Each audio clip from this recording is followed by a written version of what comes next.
Next, I'd like to introduce two speakers, Juls Budau and Sean O'Callaghan, who will be presenting on the perceptions of overdose risk among at-risk persons leaving correctional facilities excuse me, in British Columbia, Canada, a qualitative study. Great. Yeah. Hello, everyone. Thank you so much for the welcome. We're really grateful for the opportunity to be here with you today. My name is Sean O'Callaghan, and I'm here with my colleague, Juls Budau. We're presenting a study from British Columbia, Canada, that investigated perceptions of overdose risk among people who use drugs leaving correctional facilities. Before we get started, we also just want to acknowledge the wonderful support we received from our co-authors listed here. So I'd like to introduce Sean and I. Sean and I were both hired as qualitative research assistants for Prevail to replace an outgoing team member. We had both written about and presented on related topics for our master's research, although I was working as a research advisor for the principal investigators and still am. Sean has recently completed a Master's of Public Health from Simon Fraser University. I've almost finished a Master's of Social Work at the University of Northern British Columbia. We both worked frontline harm reduction in Vancouver's downtown east side, and I have worked with drug user groups in the north of the province as well. And this research was funded by the federal government of Canada, and we have no conflict of interest to declare. All right, so just to provide a little bit of background, international research evidence has described elevated overdose risks for people following release from correctional custody. Frequently, this risk is highest and most elevated in the first week following release. The concept of a period of altered risk is helpful in understanding this health inequity, with factors like attenuated tolerance, disruptions to services and social networks, and structural marginalization shaping increased risk. The increased overdose risk for people leaving custody in BC is in a context of increased overdose risk for everybody in North America due to the ongoing toxic drug crisis. So in BC, we declared a public health crisis 8 years ago when the appearance of fentanyl in the heroin supply and counterfeit pills started an increase in overdose deaths. Over 15,000 people have died in our province of drug poisoning since. And now fentanyl has completely replaced the heroin supply, and we have further adulterants, usually high-dose benzodiazepines, nitazenes, sometimes tranquilizers, both in the fentanyl and counterfeit pill supply, and as well there is a lot of occurrences of fentanyl cross-contamination into other substances such as methamphetamine, crack, cocaine, MDMA, ketamine, because of cross-contamination in the weighing and packaging process. So as a final bit of background, research literature has also described the relative nature of risk in the context of overdose, with people who use drugs often navigating competing priorities simultaneously. Perceptions of risk and the adoption of overdose prevention strategies are shaped by lived experience and the social, economic, and structural conditions in which people live. For example, research has highlighted how various factors rooted in structural marginalization have constrained the willingness of people to use drug checking services in this fentanyl-dominant era. So just a quick overview of the methods. So the Prevail project was a partnership between UBC and a community organization called Unlocking Gates, a nonprofit staffed by peers with a history of incarceration that support people leaving prison. On top of this peer support, they supply participants with cell phones, care and hygiene supplies, and traditional medicine for the Indigenous participants. So for the Prevail project, peer staff were trained as researchers and did surveys and interviews with people on the day they left incarceration, which they were paid for, both the researchers and the participants. Some were tracked down and did follow-up interviews at 1 and 2 months. In total, we had 120 participants, and data was collected between February and August 2023. Sean and I joined the project right after that in the fall of 2023. So here we have just a quick overview of some key participant demographics. Our sample included 120 participants with ages ranging from 20 to 61 years. 78% of our sample identified as men, and nearly 40% of our sample was Indigenous. So we looked through the survey data to try to get an idea of what told the story about the overdose risk of the group. So the participants were asked if and when they had experienced an overdose and how many. So almost 70% of our participants had experienced an OD at some time, and 50% within the 6-month period before they were incarcerated. Interestingly, 14% answered that they didn't know if they had an OD during that time period, which was congruent with my own experiences managing an overdose prevention time in that site because of the benzofent drug supply. When naloxone kicks opioids out of their receptors, they are often in a chaotic benzo blackout state. And when I would go to follow up with these folks to talk about this experience, they would have no recollection of the overdose. So as you can see, the participants were aware they had experienced multiple overdoses in their lifetime. The majority of the group had 2 to 4, 16% had 5 to 10, and 10% of the group had experienced 11 or more overdoses in their lifetime. We also looked at the drugs our participants used and how often, and as you can see, the majority had been daily users of illicit opioids and methamphetamine when they were last in community. And some were at least aware they were regularly using benzodiazepines. Some people are not aware of that. And all of those people who reported daily use of benzos were also daily opioid users. So a large proportion of the group had been at risk of overdose from using unregulated substances when they were last in community. And so now we're just going to get into some of the qualitative findings. Participants often explained how they were not at risk of overdose because they had been abstinent while they were incarcerated and they did not intend to use after release. As you can see here in this first quote with the participant during a baseline interview. However, as you can see in this follow-up interview with the same participant, 1 month later, the situation had changed dramatically. The participant had reported that they had returned to using substances, including illicit fentanyl, an opioid associated with significant overdose risk.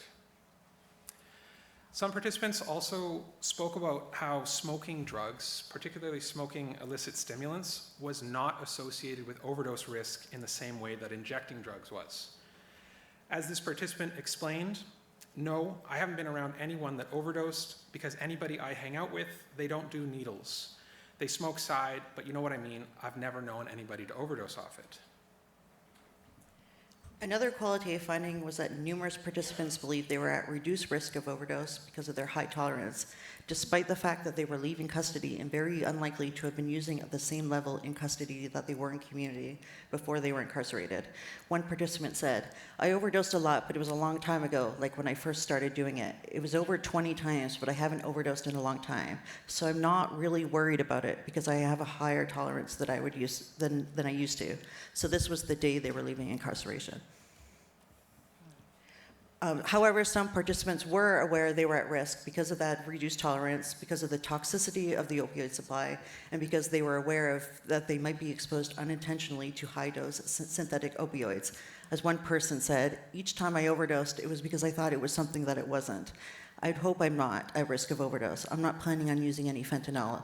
But if I use crack, there's a chance that something else could be in there. And those who were aware of their overdose risk did often discuss ways that they mitigated this risk. One way, for instance, was pharmacotherapies, which we call OAT or OAT, opioid agonist therapy. They discussed both methadone and Suboxone in different ways that each medication reduced overdose risk. So speaking of about methadone, one participant said, I've stayed on methadone for years now. I've been on it since 2019, and I haven't come off it because of the fear of if I relapse, I won't have any opioids in my receptors. And the fent, if I do relapse, I'm afraid of a fatal overdose. So another strategy that participants spoke about to reduce overdose risk was the use of naloxone kits. As this participant explained, I think it's great because you can never have too much naloxone on you. You never know when you're going to need it. I've had a scenario where I didn't have one on me and I had to wait a couple more seconds to get access to a kit. And those couple of seconds could be very valuable to another person's life, or even my own, you know what I mean? If I overdose, at least I have a naloxone kit right there for them to use. Participants also spoke about structural drivers of overdose risk, with some participants explaining how special release conditions that required abstinence increased overdose risks and fueled barriers to care.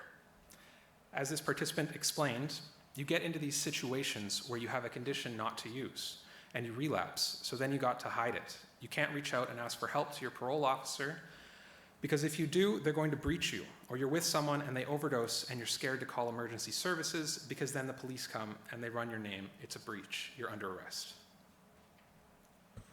Another repeated sentiment in the interviews is that participants felt that not being housed necessitated that they keep using substances. Unfortunately, a very small minority were leaving prison for their own place, I believe about 18%. One participant said, "I use because I'm homeless. I'm always going to use when I'm homeless because I can't face reality being homeless. And as long as I got a place to live, I won't get high." All right, so moving into the discussion, at the core of our findings, they really illustrate tensions between objective and subjective assessments of overdose risk, with risk perceptions not always in alignment with public health evidence. It's important to recognize that these perceptions are shaped by participants' social and structural environments, such as the stigma people experience and the systems of really abstinence-based ideology within correctional systems that do not always afford much nuance to substance use, care, and harm reduction. This is an important area for future intervention and research as we can create a system of services to help prevent and reduce overdose, but if risk perceptions are not in alignment, people may not be motivated to access services. Participants also spoke about how the perception that there was less overdose risk associated with smoking. This is a concern for public health, particularly in BC, as you can see in this figure here, overdoses, the most common mode of consumption among fatal overdoses in BC since 2017 has been inhalation drug use. By 2021, more than half of all fatal overdoses in the province are linked to smoking. And so this is really a priority area for public health to address going forward. So as I mentioned earlier, British Columbia has an extremely toxic and unpredictable drug supply. Not only is it unpredictable in ingredients and cross-contaminants, but in strength. So this is something we need to consider when people think that they aren't at risk of overdose, as a rapidly changing supply would cause your tolerance to change, which makes it almost impossible to dose accurately and responsibly. As well, different ratios of fentanyl and benzos can cause dips and rises in tolerance to each relative substance as those ratios change. So almost half of downs, that's what people call fentanyl, what used to be heroin. So almost half of down samples in British Columbia in 2023 had benzos in it. And the drug supply could be much different when a person leaves prison than when they entered it. So even if a participant was aware of the toxic drug supply and how that influenced their relative overdose risk, the protective strategies they used had limitations beyond their personal control. So naloxone, for instance, is only effective if a conscious person is there to administer it, which of course could be limited by bail conditions, or if their housing or halfway house placement doesn't allow gas, or if they have to hide their use from staff. For OAT, so I have a poster in 155, I forget which floor, on this subject itself, but there were many barriers to going on and remaining on opioid agonist therapy among our participants, and almost a quarter of our participants who received OAT in prison were released without a prescription, which we just saw in the earlier presentation is a cause for concern. All right, so we're at time now, so I'm just going to really quickly cover limitations. There's a few limitations described here, and in particular, I just want to highlight that as participants were interviewed on the day of their release from correctional custody, sometimes people were a little hesitant to discuss sensitive topics like substance use. However, the use of follow-up interviews at 1 and 2 months and data collection with peer interviews helped to mitigate this limitation. Yeah, so in conclusion, people are already at very high risk of overdose leaving prison, and the toxic drug supply complicates and exacerbates this. The peer-run services can reduce this overdose risk in so many ways, whether it's making sure they get that first or repeated OAT script, supplying people with naloxone, spotting them in some way so they can respond to a possible overdose or call emergency services if they're spotting remotely, or getting them to treatment. So support peer-run services in your community. Thank you.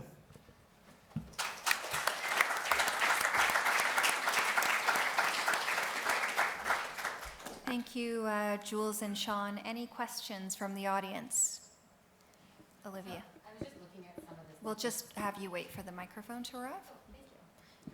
So I was looking through the statistics about women incarcerated, both at the federal level and the provincial level, and it seems that the women are overrepresented in your study, so 20 versus 6% in the provincial prisons, and 5% in the federal prisons. Do you have any idea why women were overrepresented? Because in order to be eligible for the study, you needed to be at risk of overdose. So the percentage of women who are at risk of overdose were higher within the women than in men. So among the women, I think it was like 80% were using opioids daily before they went in. More daily opioid use, more daily benzo use, more OAT prescriptions. So they would be more likely to seek care. Also, just to follow up on that, Unlocking the Gates, the peer-run support services organization, that was also part of the eligibility, that you had to be a client of that group. And they do a lot of work with a women's prison in the province, and so they had a lot of connections already built with women, and so I think that's why there was maybe a little bit more sampling and representation in the study. Thanks so much. We're going to have to move on. I apologize. Thank you. Thank you.